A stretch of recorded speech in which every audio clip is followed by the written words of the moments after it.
तथ्य की अवधारणा और विधिक की अवधारणा में अंतर है। विधिक मतलब कानूनी अवधारणा में बहुत अंतर है, तो वो हमने आपको समझा दिया, लेकिन फिर भी हम शॉर्ट में समझा देते हैं कि अंतर क्या है।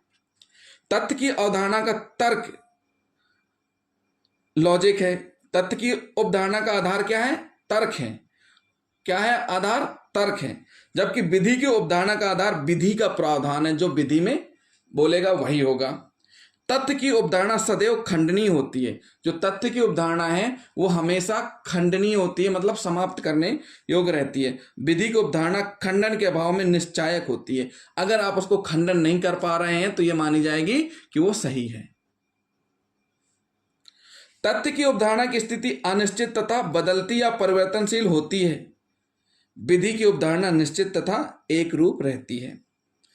तथ्य की अवधारणा चाहे कितनी भी सशक्त हो, न्यायालय उसकी उपेक्षा कर सकता है। क्या कर सकता है? उपेक्षा कर सकता है। लेकिन विधि की अवधारणा की उपेक्षा न्यायालय नहीं कर सकता। तथ्य की अवधारणा प्राकृतिक नियमों, मानवीय प्रथाओं के आधार पर निकाली जाती है। तथ्य की अवधारणा प्राकृतिक नियमों और मानवीय आधारों के आधार पर निकाली जाती है। विधि की अवधारणा न्यायिक नियमों के स्तर पर प्रतिष्ठित है तथा विधि का भाग होती है। तथ्य की अवधारणा करने के लिए न्यायालय बाध्य नहीं है। विधि को अवधारणा करने के लिए न्यायालय बाध्य है, अर्थात विधि को अवधारणा अज्ञापक है। तो साथियों, ये हुआ तथ्य की अवधारणा और विधि की अवधारणा में अंतर।